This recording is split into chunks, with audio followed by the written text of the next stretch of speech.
Hello and welcome to another insightful edition of Politics with Value on Inside the Parliament. It is the series where we focus on enhancing the capacity of young persons to become change agents, in addition to giving them a voice in decision-making processes in various spheres of influence, with the overall objective of creating a democratic political system which enables equal participation of all citizens. Today we'll be discussing leadership, reorientation and public trust. Peaceful protest by citizens is an avenue for them to participate in the democratic process of the country and make their voices heard. It shows that citizens can influence the actions and decisions of government, therefore engendering trust. The increasing level of police brutality encountered by citizens, mostly young persons, sparked a wave of protests across the country, tagged EndSARS, which started on the 3rd of October 2020. The protests were largely peaceful, with the demand to proscribe the police anti-robbery squad SARS due to unfair and inhumane actions against the citizens.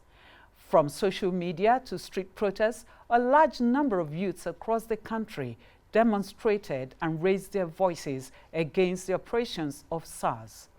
The government acquiesced to the request of the protesters. Reports suggest, however, that the protests were sustained because young people wanted immediate action and response to their demands. In other words, previous promises by government on police reforms, particularly on SARS, had not been implemented. This indicates the low or decreasing level of public trust. The purpose of today's conversation is to discuss the dynamics between leadership and public trust and how reorientation can help promote it. Public trust in government is very important in a democracy. This is so because authority and legitimacy of power is entrusted in the leaders. This means that government must be in the interest of the people and respect their interests as well. This is one of the tenets and values of a true democracy. Therefore, as a growing democracy, the trust of the Nigerian public, particularly of the youths, in leadership and the ability of the leaders to command trust among the people becomes fundamental. Well, joining us shortly for this conversation are Jude Feranmi Adejuwon, convener Raising New Voices, and Honorable Kasimu Bello Megari, member representing Jalingo Yoro Zing Federal Constituency in the House of Representatives. And my name is Uju Eje. Thanks for joining us on the program. We'll take a break shortly and then return for our discussion.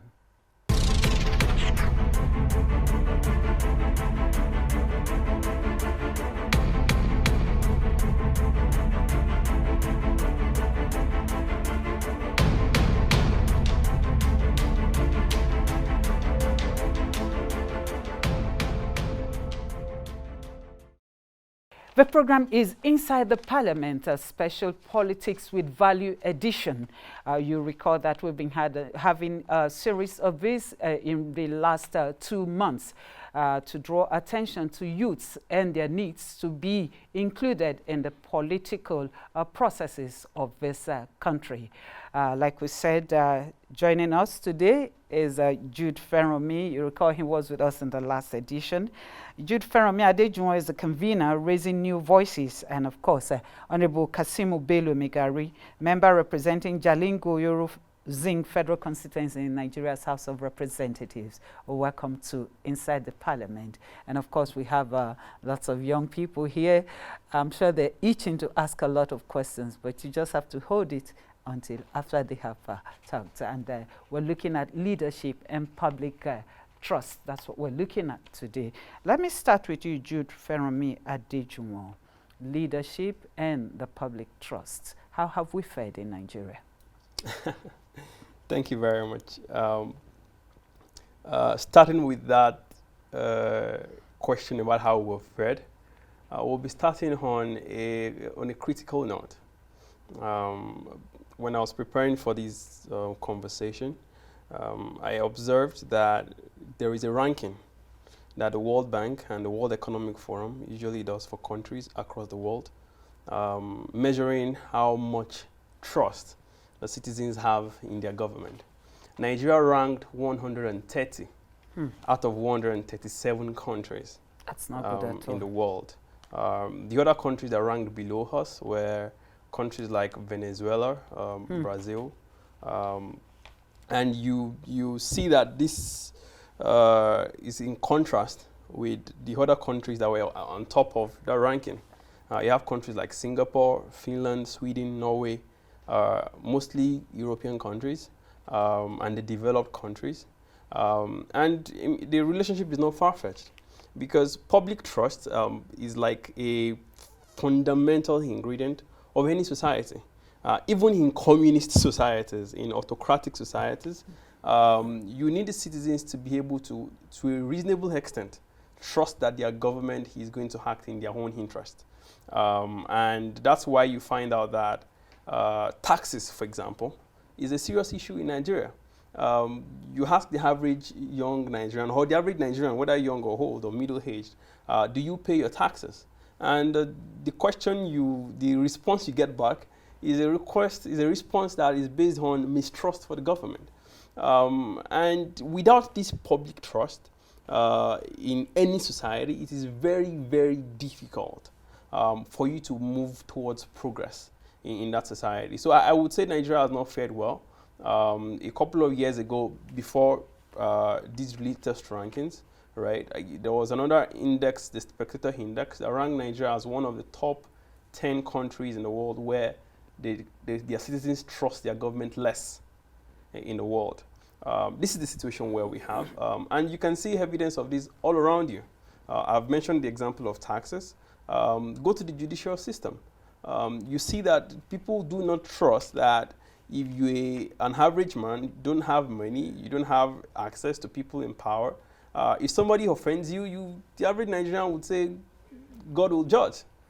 Because there's no trust in the fact that when you approach the court, which is the judicial arm of government, people don't trust that they're going to get justice. This is the situation we find ourselves. It's a dire situation, and I'm happy that we're having this conversation right now as post the activities for the EndSARS, which is a reflection of what's really happening in our country today.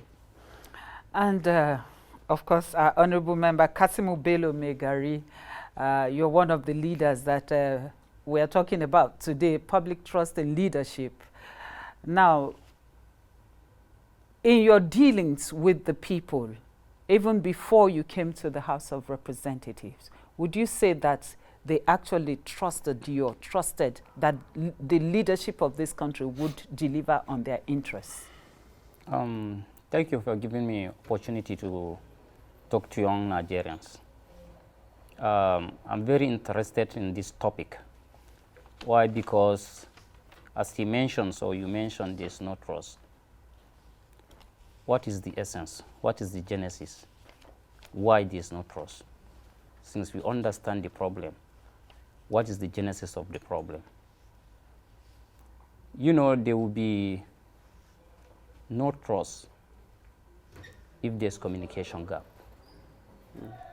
There will be no trust if you rely on evidence, not facts. There will be no trust if you are not well informed.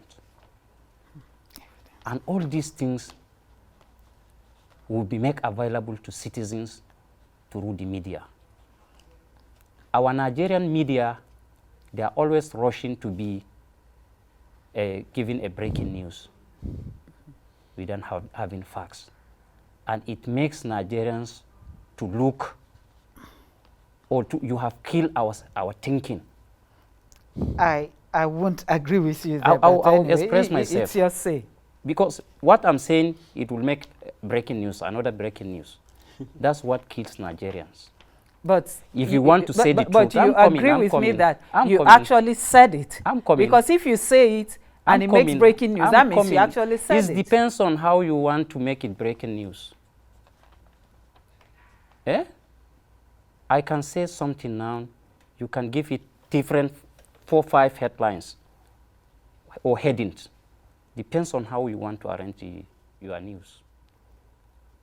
I can say now, we are not thinking before acting. You can rush to say, I said Nigerians are not thinking. Depends on how you decide. Before acting, which was what you said. But you call the acting. You make it, Nigerians are not thinking. No. You want to attract I news. do not agree with you, because let me I'm tell coming. you, the Let me Nigerian express. media is one of the very best in the world. I'm not condemning media completely. But let me express myself. Now, tell me, the budget is before the National Assembly. Yes. How many young Nigerians know what is meant for them in the Ministry of Youth? But you make every Nigerian to know what is budgeted for the National Assembly. Why?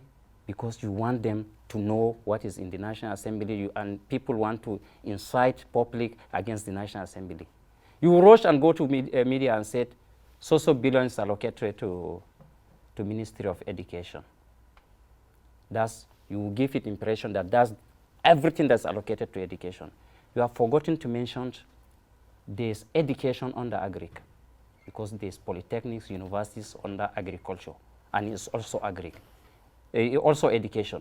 There's education under petroleum, because there's universities under Ministry of Petroleum, and there's research institutes under petroleum. There's scholarship under petroleum, and you refuse to tell them there's education under National Assembly. But they believe, because whatever we hear, we just believe it. Media have killed our reasoning. We don't think, we don't reason. Whatever we see on the media, we will just believe it. They said, people, it is on the street, you will see your senator is collecting 29 million. Your House of Reps is collecting 25 million. And everybody believes, without even thinking. I had some conversation with one of the prominent VCs in this country. He said, you are collecting 25 million. I just laughed. I said, sir, I didn't expect this from you. He said, I said, the level of your thinking is make me to doubt if you are really a professor. He said, are you insulting me? I said, no, sir. I said, please, can you take your calculator? Let's assume Senate and Reps, you are receiving the same amount of 25 million. Put it, 25 million times 469, that's the number of the National Assembly. I said, make it times 12. He said it's 140.7 billion. I said, okay, then how much is our budget? He said, this year budget is 128. I said, then who is balancing it? He became full. I said, okay, this aside, we have not less than 4,000 staff, aides in the National Assembly. Who is paying them, or they are working free? We have a National Assembly Service Commission with over 3,500 permanent and pensionable staff. In the House of Reps, we have 101 standing committees. Each committee is headed by a clerk. The clerk should be either director, deputy director, or assistant director with his own staff. The same thing in the Senate. I said, who is paying them? We have managing staff. The management staff, this clerk of the House of Reps is a ministry. Clerk of the Senate is a ministry. I said, who is paying them? Oh, they are working free. I said, we have NELS, it's a university. How much is the cost of running your university? I said, we have National Complaint Commission all over the nation. How many staff do we have there? Who is paying them? There's no day we cannot receive minimum of 2,000 visitors in the National Assembly, assuming we are giving them only a bottle of water. How much it will cost for the whole year? Every morning, we are printing order paper for the whole number of legislators. We print vote and proceedings. That's the minute of the previous day. How much is the cost? We will make Nigerians to believe that the National Assembly are collecting this amount. You divide it by the number of the National Assembly. And how much is the capital projects? And if you see, last time I was seeing on the media that they will renovate National Assembly with 100 or something billion. National Assembly complex is not under National Assembly. Every public building in Abuja is managed by FCDA. But you refuse to tell Nigerians, this is not a National Assembly problem. All right, Honorable. I know that you're trying to bridge the gap of understanding between the public and maybe the National Assembly leadership. But would you also agree that maybe the National Assembly is the architect of its own misunderstanding? Because a lot of times, even when you invite them to come to programs to talk about these things, I can talk for you, you talk for yourself, and they will not show up. You have people who are manning the public affairs of the National Assembly. How much have they talked about your activities? Then you talk about the budget. I can't agree with what you are saying because you never invited me. I don't know whether you invited somebody and he refused to show up. Let me also tell you that even on this program inside the Parliament, we have looked at the budget, the allocations to the different sectors. I also know that the one you did not even mention, the education institutions, is also part of the education budget. So it's even wider than what you mentioned. And we have also brought it before the public. We even used graphics to illustrate everything. Does it not bother you that in spite of all of this, the public chooses to believe what it wants to believe? It's not. There must be a reason for that. They didn't choose to believe. Not because we have not presented it before them. What they had, because I said it, we believe on evidence, not facts. So it may not be the fault of the media, it is what they can see. There's difference between evidence and facts. So you give them evidence, telling them that this is what is going on, and they believe it. They didn't think to go and look for the facts. So what is the difference between the evidence and the facts? You can manipulate evidence. Is the evidence not part of the facts? Evidence, you can manipulate evidence, but you cannot manipulate facts. That's the difference between evidence and facts. You can see somebody outside, you say, yes, I see somebody, and you have evidence is somebody there. But the fact is he a man or a woman? Until you prove, if you go there, you find this. A lady can wear these shirts. If you see, you say, okay, it's a man. You have evidence because you have saw him there. But if I go there, I'll find out it's a lady. So I have a fact. She's a lady. But do you know that you're somewhat contradicting yourself? Because I wouldn't know how to present evidence that is not the right thing. If you saw a man, you saw a man. If you saw a woman, you saw a woman. What I'm saying. In other words, it is what we see that we bring out as the media. If you see, go and investigate. Make sure it's a fact. What if it's so clear? What you see is an evidence. But if you investigate, what the result of the investigation is the fact.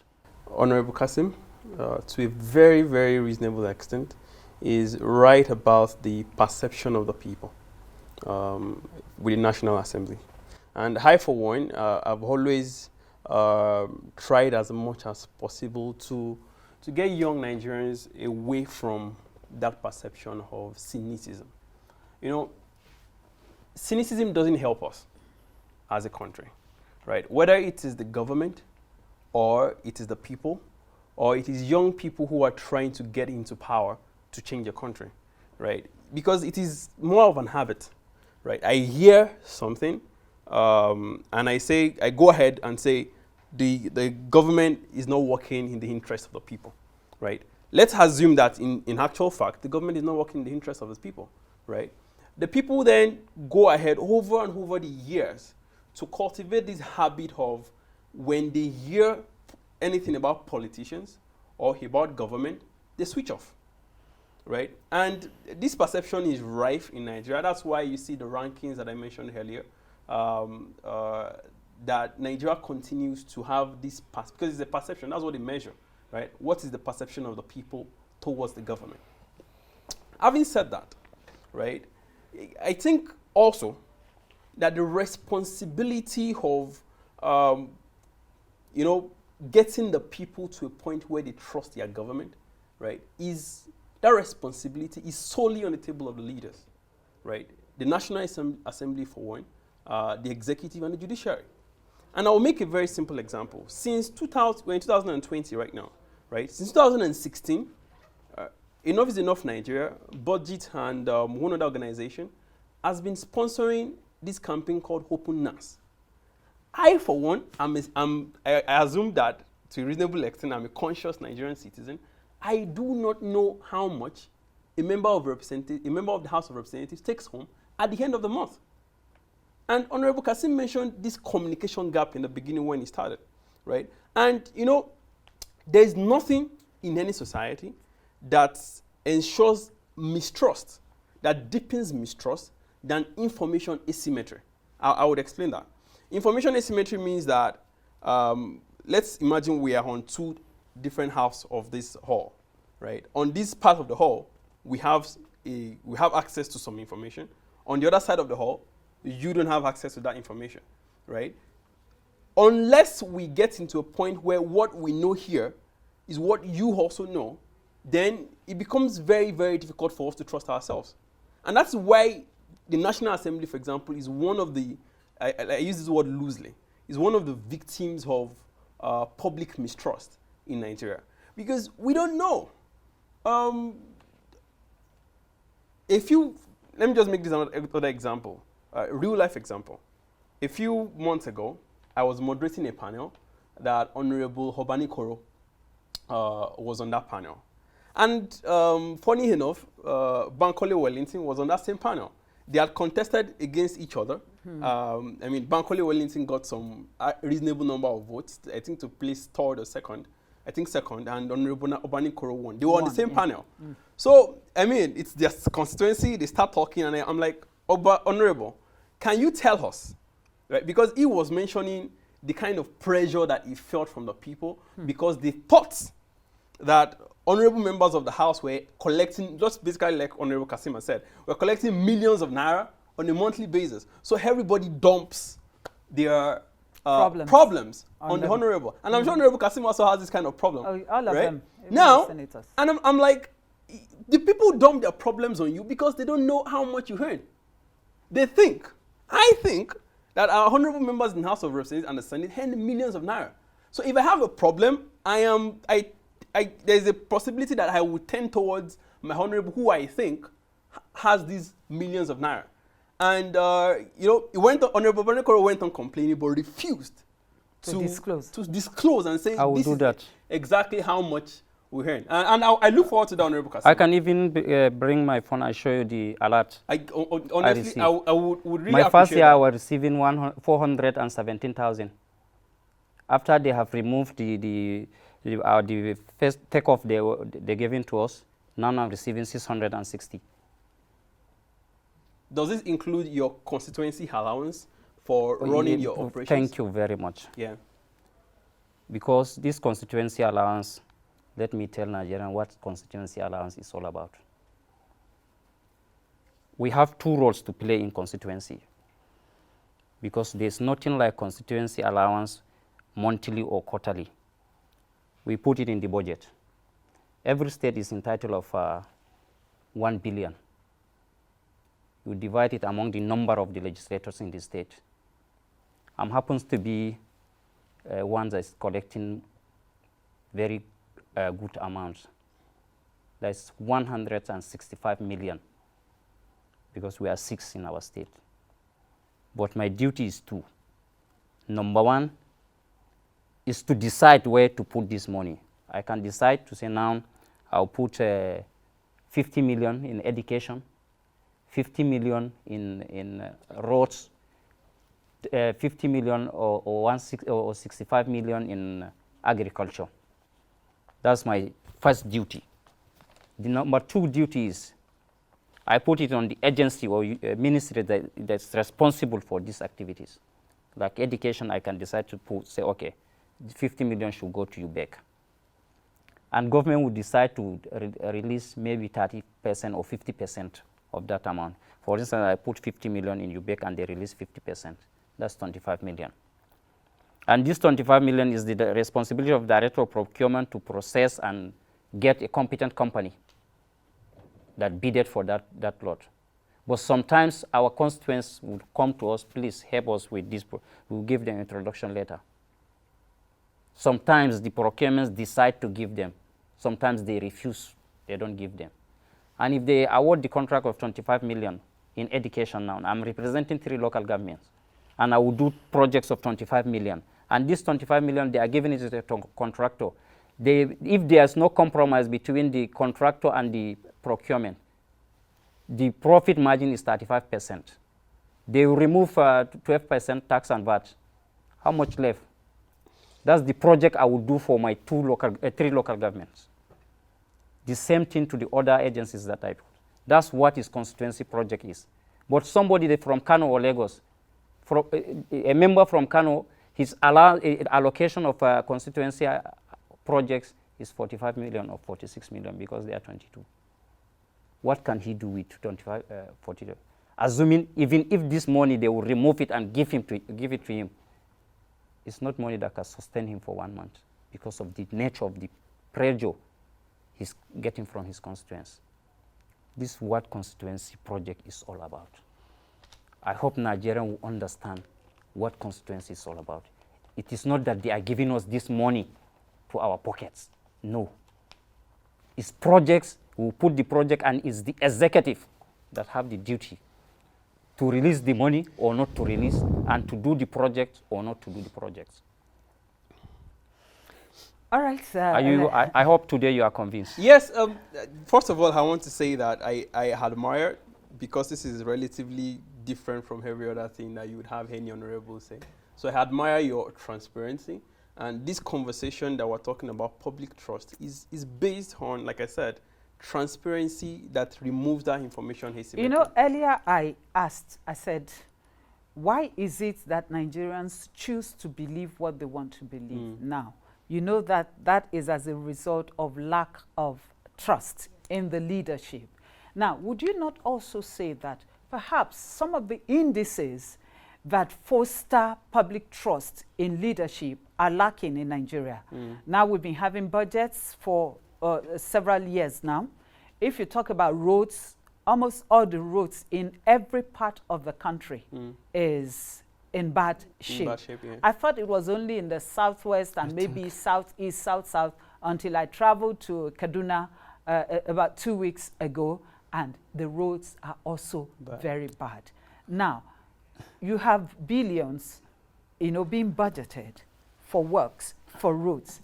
Why would the ordinary Nigerian want to trust the leadership if at the end of it all he does not see a reflection of that money in the environment where he lives?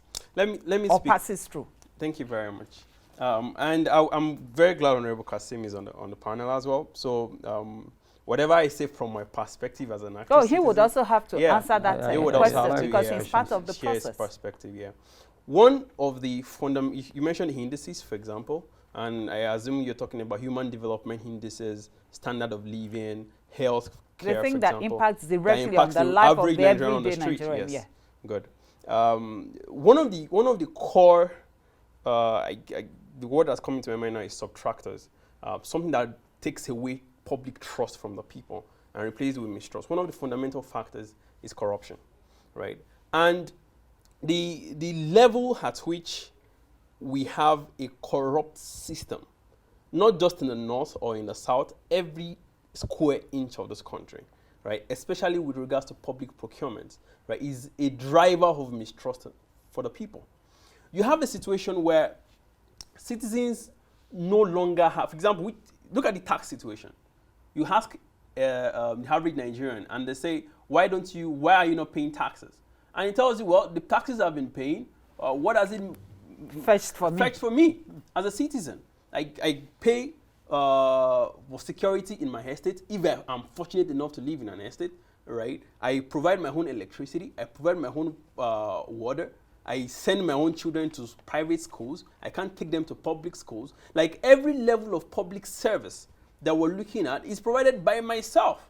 And what is even more is, I think the introduction that you gave around the EndSARS, right? The security and welfare of the people, protection of lives and property, that is the, in quote, monopoly sector for the government, the primary purpose of government. Right? It's not being done by government, so that you have policemen going around brutalizing young people. And when you put the average citizen in any country in the world in that kind of situation, the result is more mistrust for the government. Because I cannot trust the government to provide electricity for me. I cannot trust the government. And maybe trust is a big word that we're using. I cannot rely on the government to get education for my children.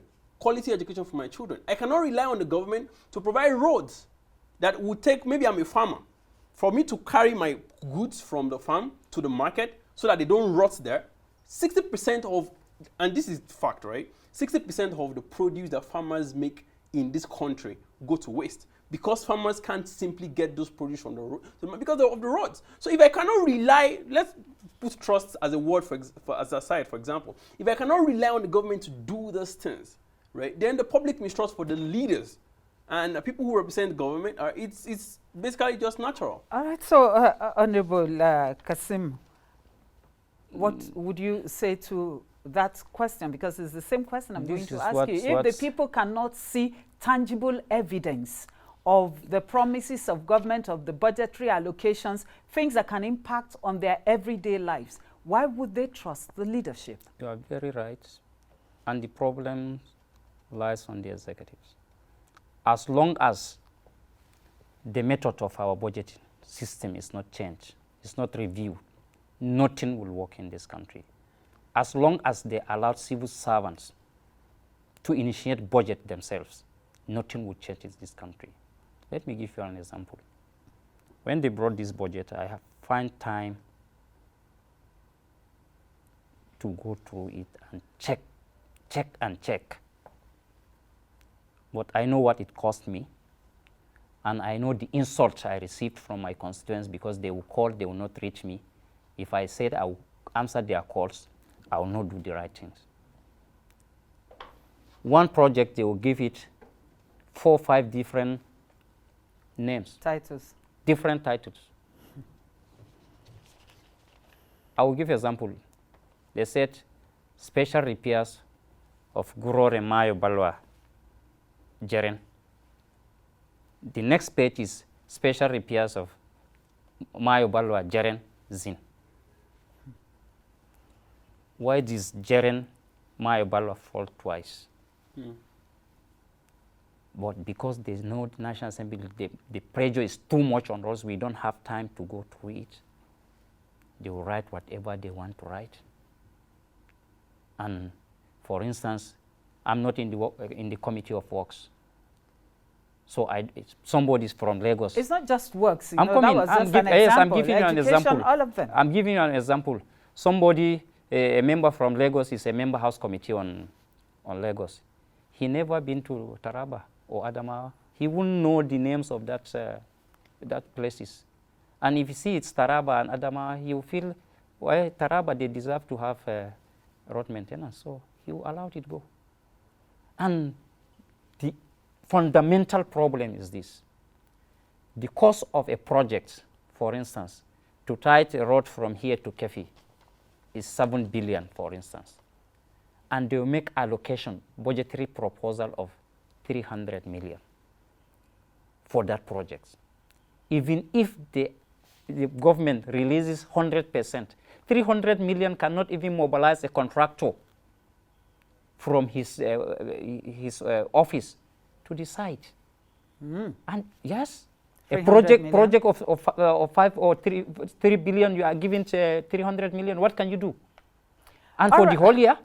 All right, Honorable, I'm sure our young people here have a lot of questions to ask now. Am I right? Yes. But anyway, let's also acknowledge those who are joining us online. We have Amarizu Genius, Gloria Emmanuel, Kingsley Osuji, Olushola Folayan, Chidi Mawango, and of course we have Vincent David. Confidence will be a whole lot of them. Folashade Folorunsho, some of them will be joining us online in this discussion. Maybe I think we should let these young ones their views or ask their questions. So who is starting for us today? Olumide Shobande is my name. So I would like to ask a question, sir. You did mention, I love your accountability and transparency kind of views. It's very, very good. And in fact, you are to be one of our mentors, as a matter of fact. But I would like to know, what has been your, what do you call it, a kind of front when it comes to ensuring trust with you and your constituency? This is the reason why I'm asking this question. Going back to the issue with distribution of palliatives. Up till now, do you know that the government has not been able to bring up an explanatory note on the issue of palliative, reminding or bearing in mind that it is the corporate sector who put these resources together and hand it over to government to distribute to Nigerians. And they hoard it for a reason best known to them. I think you should allow him to answer the question. He got your question. The issue of palliative, we have a committee in the House that is looking into the issue. Okay. So I don't want to say much about it, because until when they submitted their reports, that's when we will now know what exactly transpired. And my constituents, I think I'm the first person to do e-governing. I designed a website. If you cannot reach out to me through my phone, I have constituency offices in all my local governments. I have my aides there. So if you can't reach me, you can reach out to me through those channels. And whatever I do it openly. Because, yes, sometimes, even our colleagues, I blame them. You cannot be in the midst of your friends. The highest, maybe you are driving 10 million car. Immediately you are elected, you go and collect loan of 50 million and buy a big car of 50 million. And you are expecting these people to believe you are not making money. Is it through a loan? It's not, yes. What if you just suddenly made money? How? Yes, some of us have businesses, but you will be servicing your constituents from your own business. So nobody will come to National Assembly and go out with wealth. No one. If you have any, let me know. You can go there rich and walk out poor. If you have any in Nigeria, definitely you have neighbors who were former legislators, mentioned, who was poor when he went to the National Assembly, and he left the National Assembly as a wealthy man. My name is Yosue Paul Onduna. I want to agree with Mr. Jude when he gave us those figures about the perception as regards public trust and all that. Historically speaking, Nigeria has been having the issue of public trust. I want to ask the Honorable, would you, in your opinion, say that the issue that pertains to EndSARS and the killings, will you, in your opinion, think that the public is being misguided to think that protesters, peaceful protesters, were actually killed at the toll gate? Actually, you know, it's part of executives. Military are under executives. We are from legislators. They constituted a panels to investigate the issue. For now, I cannot comment on it. I mentioned earlier, I don't speak on evidence. I speak with facts. Until when the facts are available, then you can ask me my opinion, and I will make it clear. First and foremost, I think what I want to say here is, and I think it should go on the record, the Nigerian government has not shown good faith in dealing with the aftermath of the EndSARS. I think, like I said, this should be said. The governor of Lagos State went on a press release on national TV on the day after the Lekki shootings. I mean, today is 21st, so it's like 1 month since those shootings happened. And the governor said that there are no fatalities during this incident. If I want to follow Honorable Kasim's observation, I would say the governor wasn't speaking to facts. He was speaking to maybe evidence that he had. Because even up until that point, it could still, even if we say we want to wait for an investigation, right? The governor's statements were put out as though they were based on facts, that they had checked. Like the governor was there when it happened. Or the governor had been briefed that they had scouted for a lot of all the things and all the people that were there and the military that shot, and that there were no fatalities.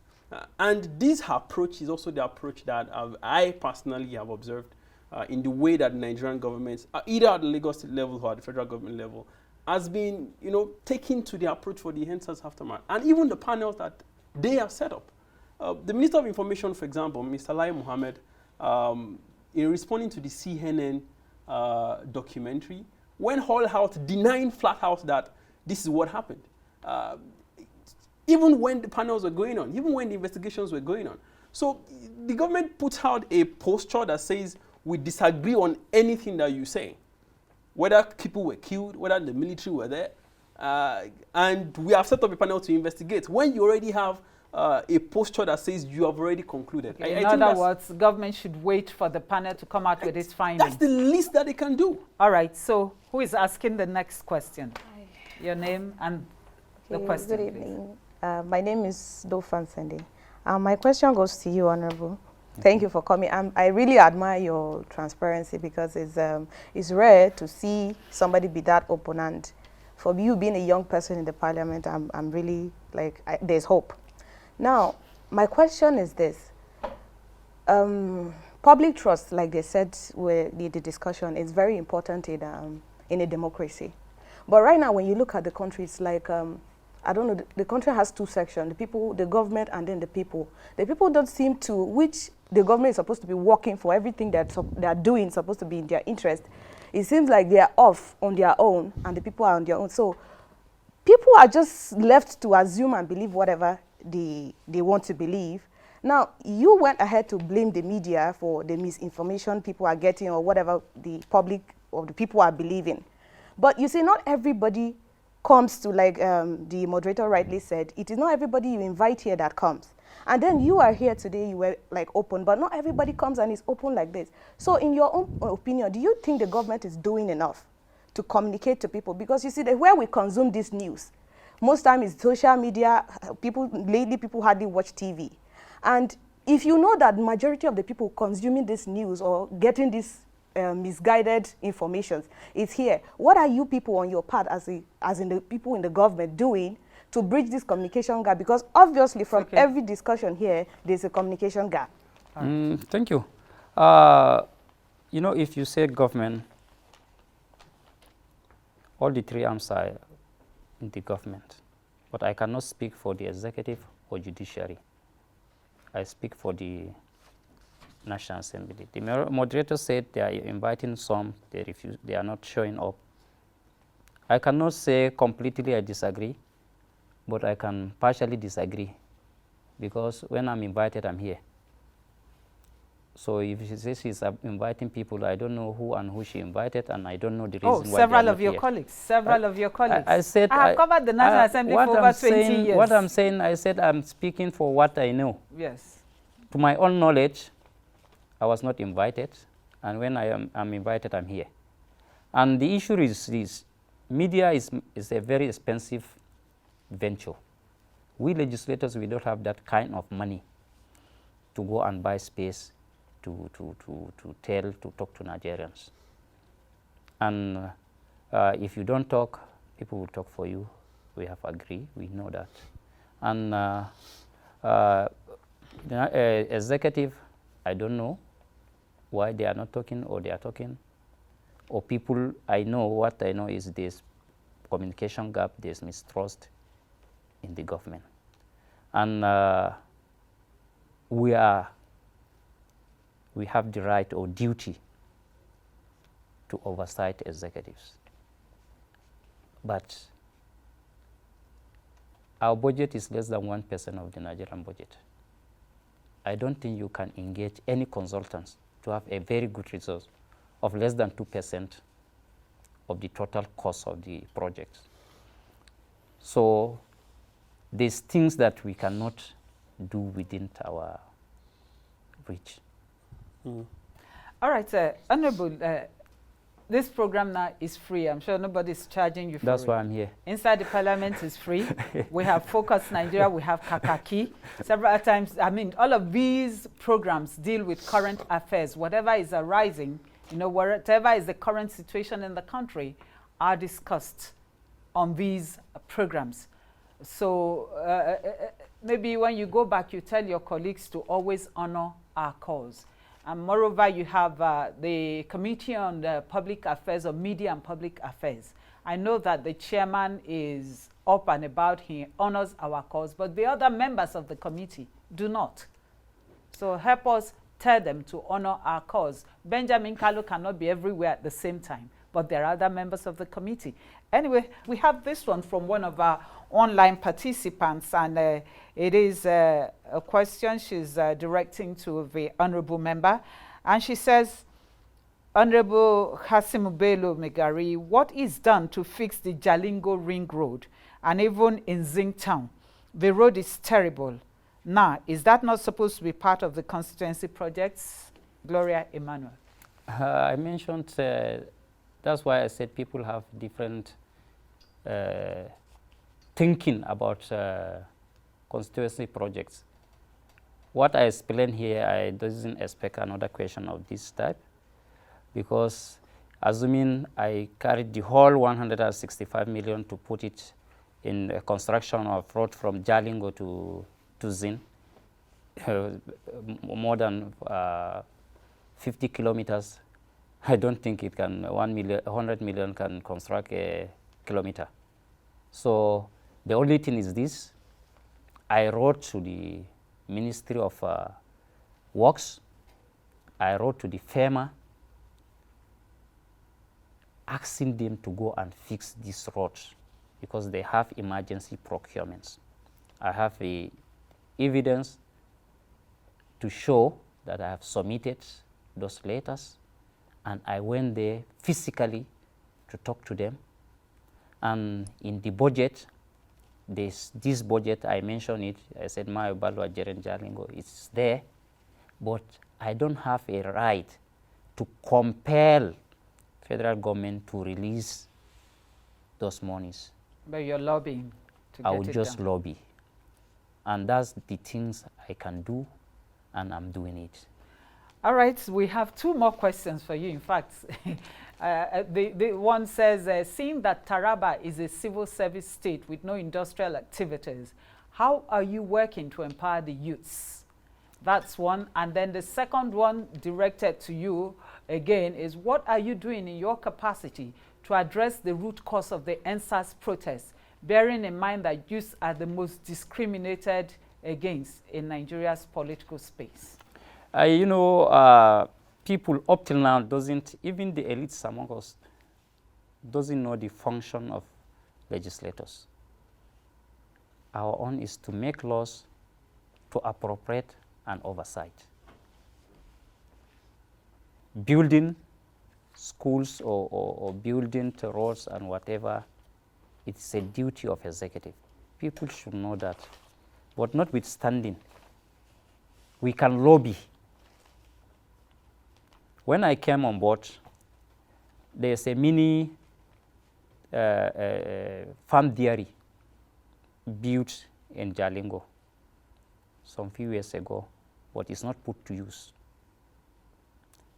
I wrote to the Minister of Agric that they should make sure the place is fixed and is put to use, because I know the value of it. I know how many young Nigerians will be engaged.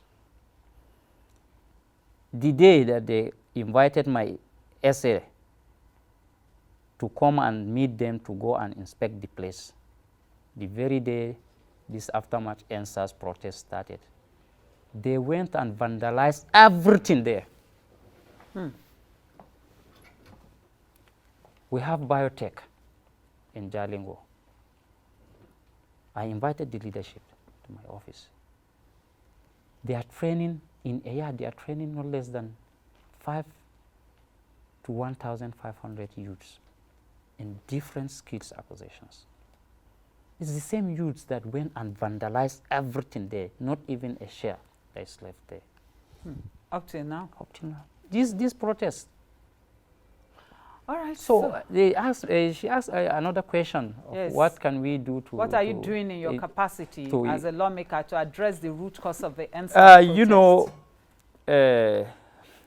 We have problem with the younger generation. When I came up, when I was growing, I struggled. I struggled to become where am I. But most of our youths they want to grow overnight. Sometimes we organize empowerment. You pay, they will train them, you give them starter pack of 100,000 for instance. Here and there, they will sell it 25,000 and go. Until when we change our thinking, until when we start valuing the petty businesses, we'll still remain in trouble. This media, you have a lot to do. You have to enlighten our youths to know that these petty businesses, if you are making 1,000 daily, it's 30,000 a month. Up till now, some civil servants are collecting 19,000 in a month. We should engage in businesses. Government would not employ. All right, that's one for the youths to ponder over. Let me ask Adejunwa now. You have heard what he said, and some other persons might say, oh, that's because over the years the country failed to plan for the youths, and so there are a whole lot of youths who have turned the other way, gone into negative things. How has that affected the youths in the line with what he has just said? Yeah, thank you very much. I actually was going to partially disagree with Honorable Kasim with just a part of his statement that he made. I mean, from his statements, it appears to me that he's doing the best that he can to empower young people in Taraba State, especially with the writing of to the Ministry of Agriculture about dairy farm.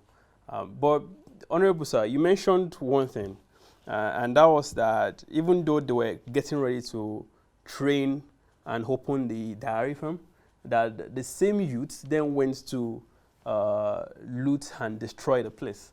But I'm very sure, and I've not been to Taraba, but I can assure you that it was not the same youth that would benefit from that training that went all the way to vandalize it. Our country, unfortunately, I mean, over, I would say 60 years now, we've had a deep neglect of the generation that's between maybe 15, that is now between 15 to maybe 2021 right now. And you look at the demographic pyramid of Nigeria, if you are under 21 years old, you are in the minority in Nigeria today. If you're under 25 rather. And this is the generation that was born some 25 years ago. After, the military days, we started democracy, and since 1999, the young people who have been born in the wake of democracy up to now, who have not gotten any dividend of democracy, who their education has not been paid attention to for years, right? So you have a the young people here in this room and myself, we are completely different from the young person who is on the street, who probably grew up as an Almajiri guy, trying to make his way, trying to maybe get on the bus, or, like, it's a completely different demography. During this palliative issue, you see young people go out to these places to go and loot, to go and risk their lives for a carton of Indomie. I'm sure none of the people here would have done that, even if the palliative store was just beside the road here. Because, I think that we sit in a place of luxury, right, in a place of privilege, even right now, and look down on these citizens, because they're also citizens. We look down on these citizens in a way that we see what they do and we're like, well, they need to change their minds. Well, we need to change the way we approach the problems that they're facing. And that would be my response, honestly. Well, thank you so much, Jude Feromi Adejunwa, convener, Raising New Voices, and Honorable Kasimu Bello Megari, member representing Jalingo Yoro Zing Federal Constituency in Nigeria's House of Representatives. Thanks for coming on the program, and of course, my young friends here. This is where we'll wrap it up for today. Of course, in our Politics with Values series on Inside the Parliament. Don't forget to join us on the program again next Wednesday at 3:30. My name is Uju Ejeye. Thanks for staying with us, and I hope that the youths are taking a lot away from this special series, Politics with Value series on Inside the